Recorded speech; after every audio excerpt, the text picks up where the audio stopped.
Today on Gateway Unlocked. We definitely no longer, a card processor business, but actually a payment, technology business. And open banking, we were just representing, another factor that, that proves that we realize in this multi-rail strategy. Yeah, it's about giving our consumer, choice, however they want to pay, using cards or devices, right? Whenever we're going to provide the technologies and the ways for them to do that.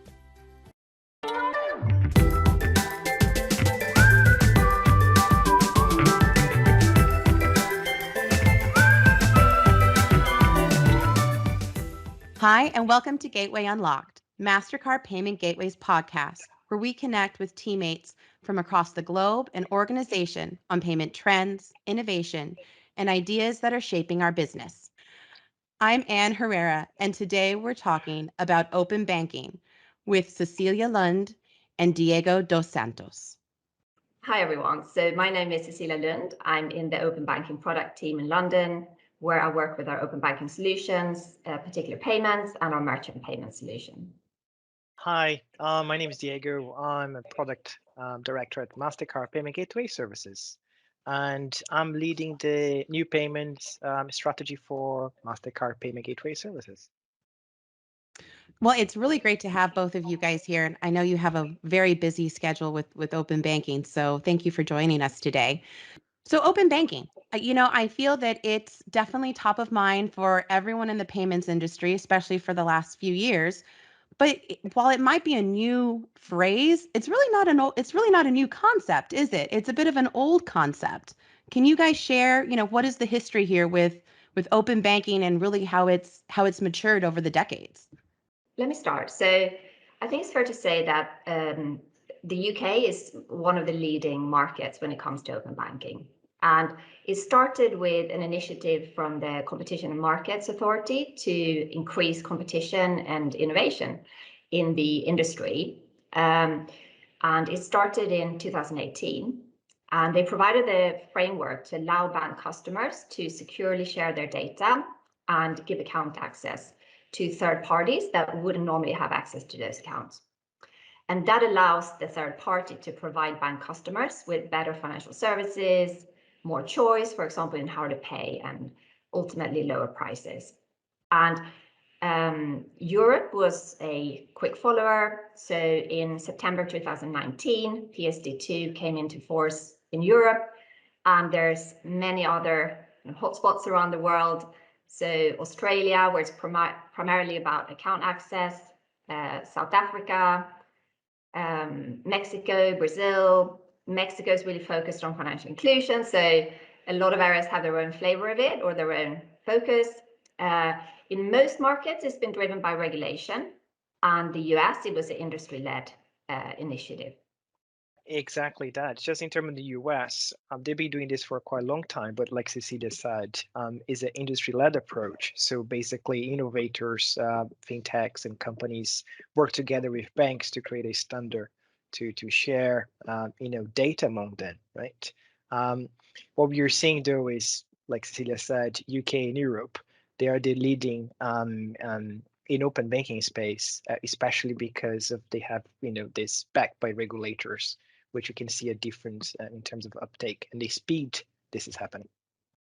Yeah, and it's estimated that close to, if not more than half of US adults are actually already participating in some form of open banking service. So either getting an aggregated view of their finances or in terms of lending is big in the US as well. And in essence, is this a little bit like a bank transfer, but just improved, more sophisticated, more consumer friendly?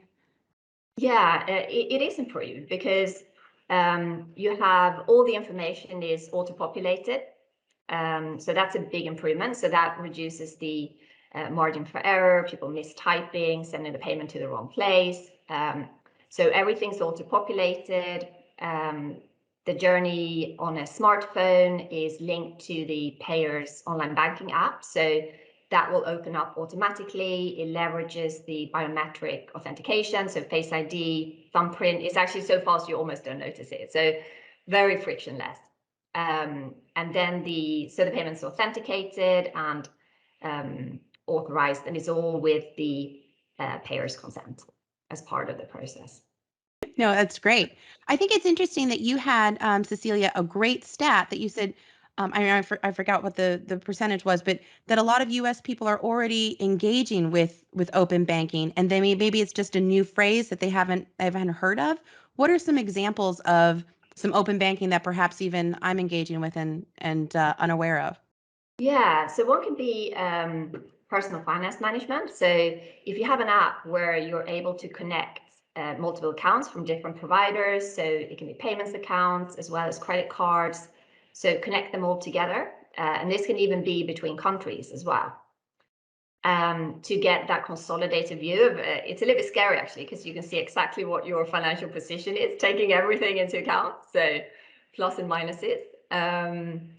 What I found really useful as well personally is you can, or they identify subscriptions for you. So I actually found, £5 had been taken every month for so many years, and I completely forgot about it. So yeah, that can quite quickly save yourselves. And I think subscriptions are becoming more and more common as well. So more and more services are subscription based, and it's really easy to forget about. And then your kids might sign up and you don't even know. So that is, open banking can really help bring that together. And when I couldn't remember which card I used to pay, I went to the open banking consolidator and searched for the transaction, and it came up. So rather than going to each of the different apps. And finally, there's even cashback facilitated by open banking. So I've earned myself £20 or so by now. So really recommend it. So and then there's also where a lender might be using it. So then you'll be aware, because you will have to consent. So they will tell you what you're consenting to, what data you're sharing, and what they're going to use it for. But maybe that's less obvious to people still, that that's actually open banking in the background. So if you've ever had to provide paper bank statements for a lending product, typically mortgages, that can now be done electronically via open banking. So much more efficient, and also the data is more timely than if you compare to credit ratings agencies. It tends to be quite a big lag, and especially with the pandemic, when people's circumstances has changed a lot, having that accurate data is really useful. Yeah, I'm glad you brought up the pandemic, because I do feel that while yes, I recognize open banking has definitely been regulation led in many different countries. I also think that open banking services seems to have really grown since the advent of the coronavirus pandemic. Have you guys been seeing that? Have you guys noticed that it's been of an uptick? Can you guys elaborate more on that? Yeah, I can comment on that. It's a very good point, and so what we notice, especially connecting what Cecilia said about using money management applications, that during the pandemic, we don't know exactly what are the reasons why, but we see the uptake in account aggregation type of applications where you can consolidate all your accounts and see in every single place for application, right? To help you better manage your balance or your cash flow. We see an uptake that during the pandemic, possibly because during the pandemic it brought some financial challenges for the majority of the population, right? Or maybe because they have more time available to actually explore search tools, right? But it's definitely, we can see a gradual uptake. And I think what is interesting as well, people don't need to know, consumers don't need to know exactly what is open banking or what kind of API is open banking use. What they need to understand is the benefits that open banking brings, and most importantly, they are in control. Any data point they want to share, they are given a consent, and that can be revoked. Yeah, and there was actually some Mastercard research from this year that showed that in the last year, 85% of consumers have tried at least one new emerging payment method. I think we found in open banking, it's first to take off was the account information, so that aggregation, and now payments are really accelerating at the moment. And in an essence, so I feel like this really gets consumers and customers and banks and businesses also closer to real-time payments, perhaps, especially that, I mean, that was essential during COVID, especially if you went through some hardship times, understanding what's in your bank account, recognizing that, this immediately came out versus when is this bill going to clear? When is this, scheduled bill payment going to make it out of there?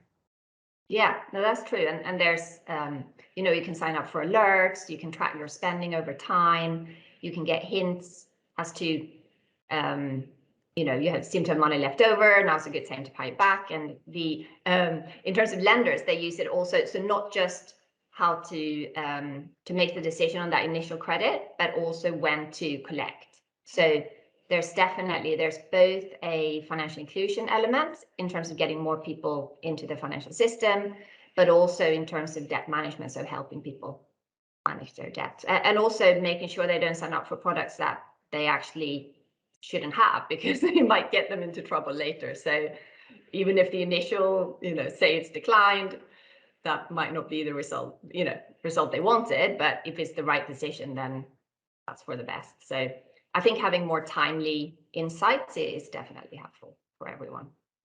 I love that. And it's also, it's education, I think that's important. Well, obviously through a gamut of industries, but education, having that transparency into what is your, current financial situation for consumers.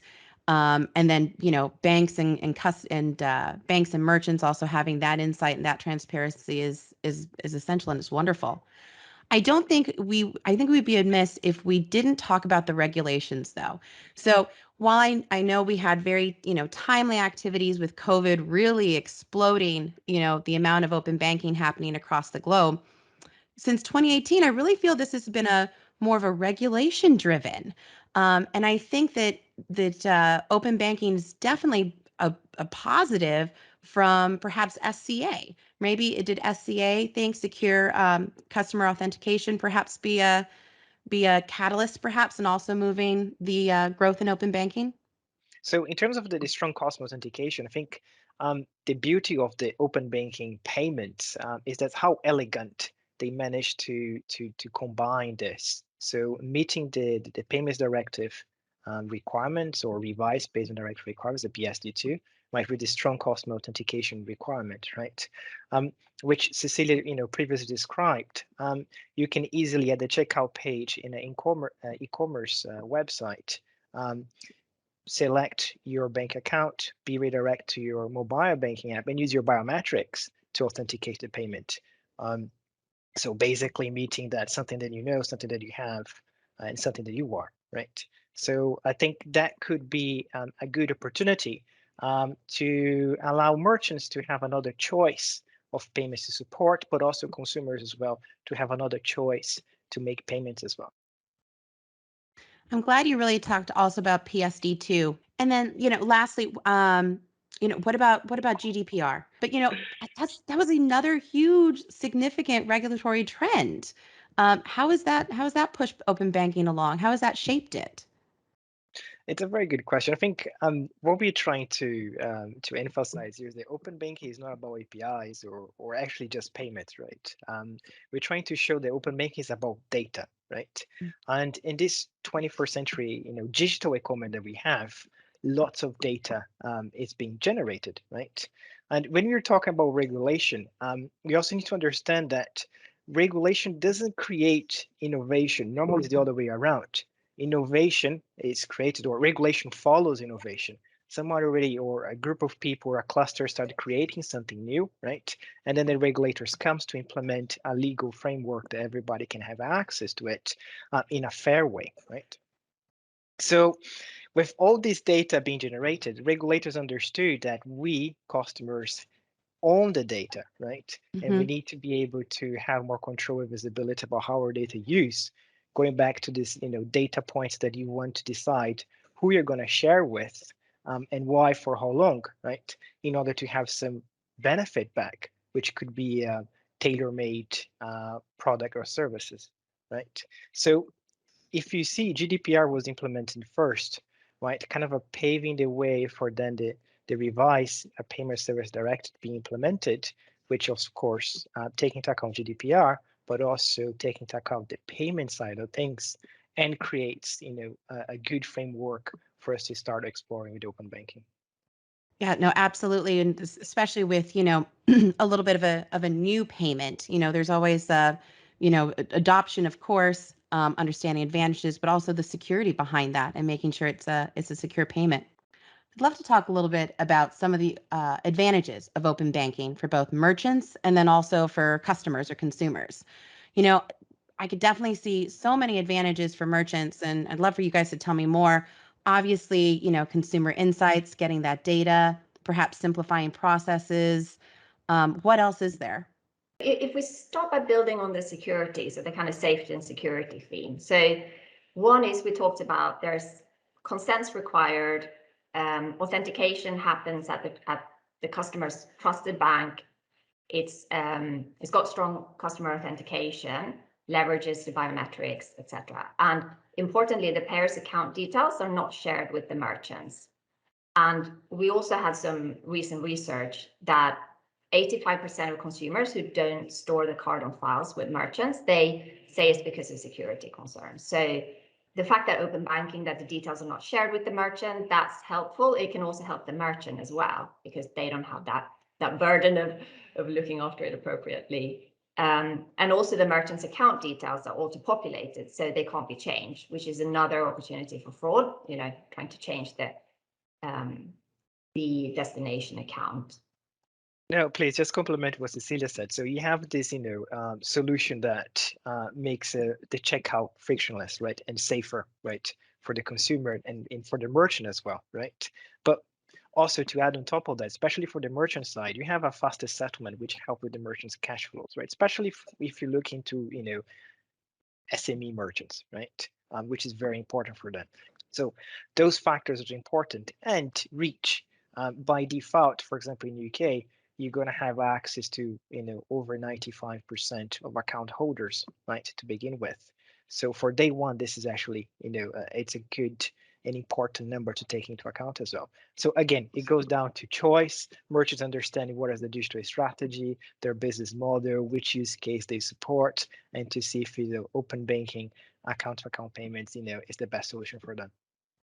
Yeah, I love that you brought up SMEs, just because I really feel that, and I understand, Mastercard Payment Gateway Services, we're here to support banks, help empower their SMEs, take these micro businesses and really expand them into larger businesses with a global reach. And I feel that based off of our conversation, open banking is kind of rewriting the rules. It's giving these small micro businesses an opportunity to really play on the international stage. No, indeed, and we are just scratching the surface, right? There are so many other use cases that we can support with open banking, and it has the framework evolves, right? We'll be able to tap into all the use cases like subscriptions, and so on, and even moving perhaps into in-store payments as well, leveraging open banking. So yeah, it's an exciting time, especially if you're SME merchant in the digital space. Yeah, so what's been great as well is that if we talk about other use cases, so one of the use cases that Mastercard is live in the UK is pay off your credit card balance. So as an alternative to settling with a debit card, open banking is used instead. And what's been great there is we've seen such a good uptake. So it's really given us that confidence that people are, one, willing to try something new, and then secondly, that they like the process, because we see every month more and more, so people who tried it once, they come back, and it's growing as well. So we really quickly ramped up the penetration of this payment method for that use case. So that's been great to see. No, that is great. And that really leads us into, what are some other consumer benefits? Diego, you had brought up, kind of your face-to-face in-person payments. I can especially see, obviously very much during COVID, sometimes if you had a false decline in person, I mean, this is very much in person, that the account funds are there, they can confirm their funds versus if you were, in the store, getting your petrol or your groceries, and for some reason your card was declined for suspected fraud, you didn't know what to do if you didn't have another card on file. This is excellent. Yeah, it is because of the reach as well. So whatever bank account you do have, or whatever mobile banking app you have installed on your, for example, your device, you can quickly, choose as an alternative way to complete a purchase, right? Yeah. Yeah, and what's great as well is that everything's pre-populated, so you don't have to remember password or security codes, like particularly not on mobile. And also, with card payments, plenty of times I've been sat on the sofa and you remember your card number, but not the code, and you have to get up and dig through your handbag. And here, there's no need for that. So, because it's all the biometric authentication. So that's really great. And so again, our research, we know that about 35% of card payments still involve manual data entry on checkout. I'm one of those people. I've got the majority of my card memorized, but then I get to like the last 3 digits and I'm like, oh, and I always twist them around by accident, and then I'm fumbling through my purse, and sometimes, the least opportune moment, most definitely. So I feel that adoption is probably just starting. It's an evolution. We're moving to great heights and great opportunity, most definitely. With small businesses specifically, do you think there's a lack of awareness perhaps with them? Like, how is that adoption going? I feel like consumers, we've talked a lot about consumer adoption, that's growing exponentially. What about, your larger tier merchants and then those small businesses? So the way we see it so far is that we know that the benefits, especially in terms of open banking payment side of things, right? Um, it's very beneficial for merchants, right? Especially for small and mid-sized merchants. I think what is missing perhaps a little bit of education in terms of how this actually works and in terms of what this would have for the merchants, right? Combined with very easy ways to onboard those merchants into this open banking payments platform, right? There are several technical ways that we can talk about, APIs, hosted checkout, and things like that. But I think to be very successful in this space, if you are TPP or using the open banking terminology or payment initiation service provider, you need to take into account that less friction to onboard the merchant should be one of the key priorities if you want to have a great uptake for your open banking merchant payments offer. I'm sure even with more of your B2B payments with small businesses as well. I'm sure Yes. that's also, I mean, it helps businesses keep running. When you're a small business, a family-owned business, that's, I'm sure, definitely essential. The one thing that I'm seeing as a consistent thread through our conversation is obviously, the data and how valuable it is, but also how this innovation has really worked with our innovation of payments overall. We think back to the history of Mastercard from being, card, physical payments, and then we talk about web enablement payments, e-commerce. And then we talk about mobile first payments and click to pay and other solutions and wallets. And finally, I think in this, we've moved, light years ahead to it's APIs. And it's more of an API first approach, most definitely. All our solutions in Europe are API based only. So yeah, and to your point about Mastercard's evolution. So we started out what we call kind of single rail, fully focused on cards.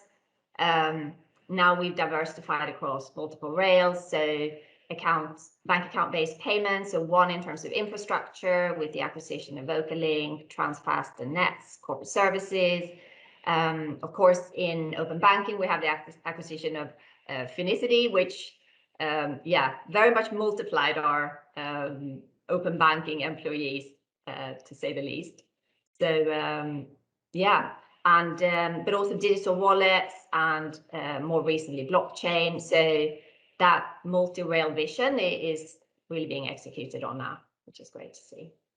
Exactly. We definitely no longer, a card processor business, but actually a payment, technology business. And open banking, we were just representing, another factor that, that proves that we realize in this multi-rail strategy. Yeah, it's about giving our consumer, choice, however they want to pay, using cards or devices, right? Whenever we're going to provide the technologies and the ways for them to do that.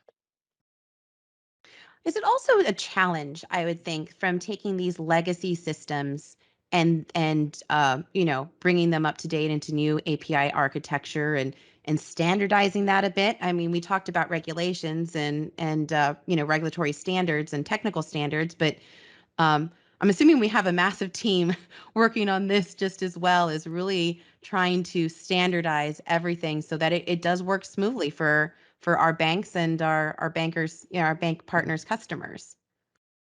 Yeah. I mean, if I start on the open banking side, and I'll let Diego talk about the gateway side of things, because with this product, the merchant payment solution, we really combine those two assets.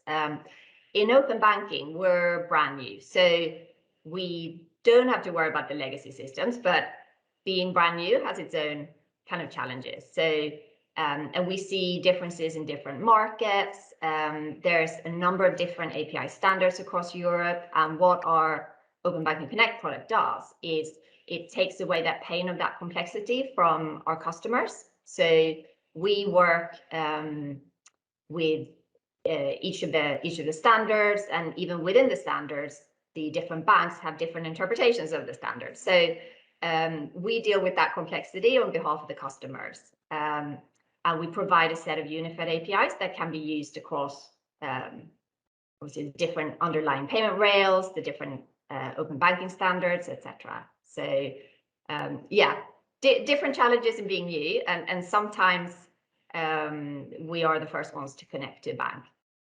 Mastercard Payment Gateway services agnostic payment gateway. That means that we not only support Mastercard payment solutions, but also others as well, right?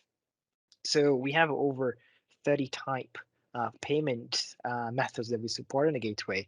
Each payment method might be a different network, might have its own compliance, and so on. So we have, a huge team worldwide working on a daily basis to make sure that we are compliant, have a robust, and the connectivity that our customers need to have, a seamless, fast payment process end to end. No, that's incredibly exciting, and I can't. Well, I know how big that team is actually, Diego. And you guys are a very, very busy team, and it is incredibly complex. I almost envision just a beautiful weave of different colors and just trying to unravel them and making sure they're all going, straight and in the right way. And definitely wonderful challenges. We all love a good challenge. To adoption. So I was reading a study, and I think it was by VocalLink, and Cecilia, I think I were perhaps reading the same study, and I was so excited to read. So back in January of 2018, they had said that there was like 2 million open banking transactions a month. And now March of 2020, it's 409.5 million. I mean, it feels like this is just endless potential. But, what are you guys seeing on a day-to-day basis? Yeah, no, so, and the stats that you saw, I think that includes the account information calls, as well as the payment initiation calls. And there tends to be way more of the account information because those apps will be constantly updating, maybe 4 times a day, etc. Whereas in payments, you kind of have that one payment and so on. So, but yeah, it's correct that growth has been really great. I think, especially on the payment side, there's that quote of you always overestimate the rate of change on a 2-year horizon, but you underestimate it on a decade. And open banking makes me think of that a little bit. I think it was Bill Gates, because we saw uptake from the start, but perhaps it took that kind of 2+ years to really ramp up, especially on the payment side. But we're seeing that now. So yeah, lots of records being broken. Yeah, indeed. I think my thought is that we can definitely tell, just with the fact that you presented, that open banking is no longer a trend, but it's actually a reality, right? And it's still time, for, our customers and, players to participate. And this is going to be a very disruptive way of doing business moving forward. There was also so the open banking implementation entity, they published a report, so end of 2020, and there was over 100 providers in the UK, and about 25 of them payments arena. It's definitely unstoppable. It feels like it's unstoppable. It's been a game changer for the payments industry, and then also for consumers and definitely for innovation. What about regionally? I know you had mentioned there were, the UK, EU, there were some real pockets of a lot of growth and a lot of maturity.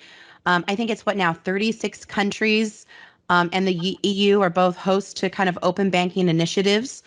18 months after the open banking regulation came into effect, what are we seeing? What are we seeing from both, adoption, interest, maturity, and then also I think we would be lax to forget about the post-Brexit strategy system. How is that working to really mature the market? Yeah, so I guess in Europe, so one other region that's where we see a lot of activity is the Nordics. So that's probably about the propensity for e-commerce and digital overall. So open banking kind of being swept up in that wave. We're definitely seeing, buzz and demand, right? We always have, the typical, adoption. We always have the innovators going first, right? The disruptors, right? Which has been pretty much the digital bank start to sharing at least the bare minimum, open the data as per, request of the regulator, right? And then increasingly we can see then, open more, and create more products and services, right? But it's just the beginning, right? There is so much more to explore. And even though we're talking about UK. If you look at Europe as a continent, right? Even though they in theory should have the same standard, right? What we notice as we engage with European customers that different countries they have different they are in different status, right? If you look at Germany, France, Italy, like Cecilia mentioned, the Nordics, right, Baltics, they all have their own, local payment solution, and they are in different stages of the open banking adoption, promoting, installing this, right? Which creates a little bit of a challenge, especially in terms of the standard side of things. But we've been working closely, with our colleagues in Europe to make sure that we can address that. But there is a high demand. We already have adopters. Most of them we call the innovators, right? The first ones to participate, and we gradually see, the interest moving to execution with the European customer, with the European demand within open banking. Initial stage tends to be more aggregation type of solutions, which Cecilia mentioned, right? And then we are gradually seeing more and more payment initiation solutions popping up in the market as well. Yeah, and actually what we found as well is so each market or each kind of sub-region has its own dynamic. So in some markets you have it depends on what's the speed of the underlying payment rail, because open banking is only as fast as that underlying payment rail. Some markets have, for example, in Sweden, there's Swish. So that's the banks got together, that provides peer-to-peer real-time money movement. So again, that's a dynamic that impacts open banking. Our gateway business will have a lot of insights on this in terms of there's also markets where account-to-account payments is already commonplace, but we can provide a faster service, more reliable, cheaper. So I guess that has the benefit of people already being used to paying from their bank accounts. So yeah. Yeah, it's a good point, Cecilia. It's a different go-to-market strategy, right? So we have like IDEO in the Netherlands, or in Germany, or in the Baltics, we have the bank links, where it's already people already used to, or in the UK people already used to do PayPal, right? Which is kind of a similar idea as well.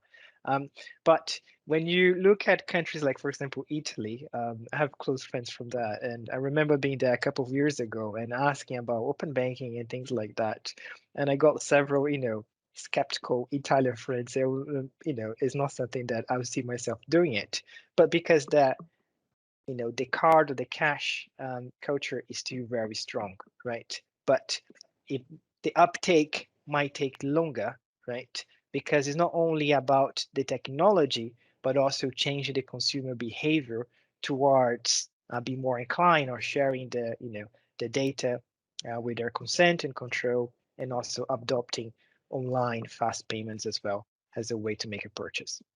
Yeah, and another dynamic in consumer uptake will be, so obviously on cards, there's a lot of cards with cashback or points, and especially in UK and Spain, that's, people are points junkies, as they're sometimes called. So that's really important. Obviously, on open banking, the merchant, for example, could opt to provide an incentive for people to use it as well if they want to drive adoption or drive people that way. So I know I've seen a couple of those cases, but that might become more commonplace as well. So I think that's another factor. I think this is all incredibly exciting. And I love that you brought up, Diego, about, kind of the speed of data, and Cecilia as well, about how that just helps things move and helps products move and helps products innovate.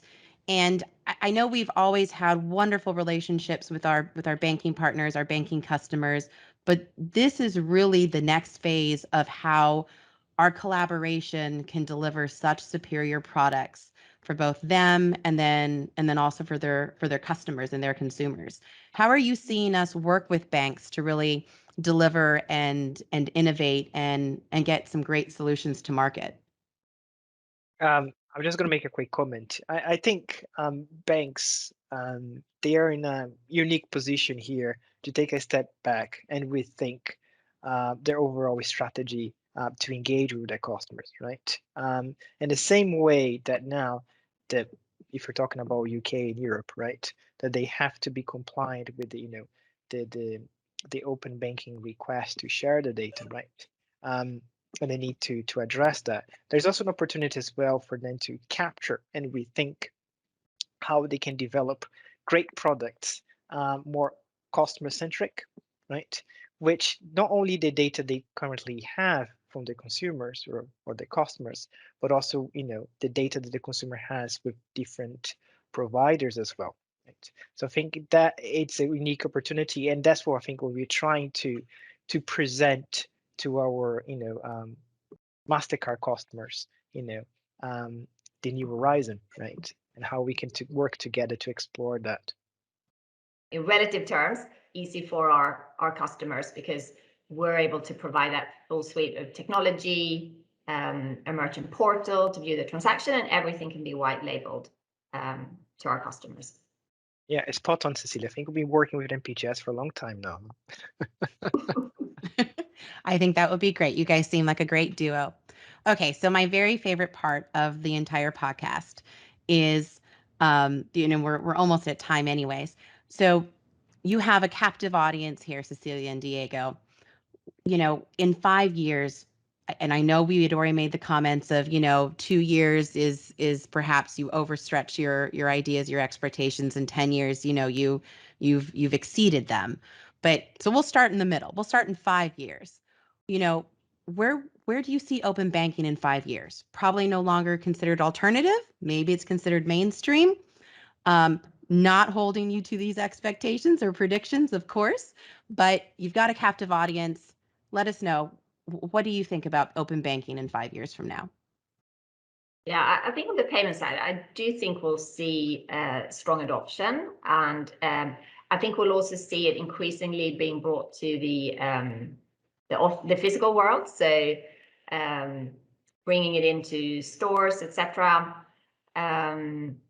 Especially smaller stores. For big chains, there has a challenge of the checkout system, etc. But for smaller physical merchants, I think it could be a great leverage. Then we also have initiatives such as variable recurring payments. So what that means is that with VRPs, the payer can give ongoing consent for repeated payments, and the exact amount of each payment is not agreed in advance. So basically, the payer sets up some rules for frequency and maximum amounts, maximum total amounts, and that means that open banking could replace direct debits, at least partly, could be used for bill payments, and also use cases such as online groceries. And in the UK, in July, there was a decision to mandate VRPs for sweeping purposes. And sweeping means that it's only payments to and from the same legal entity.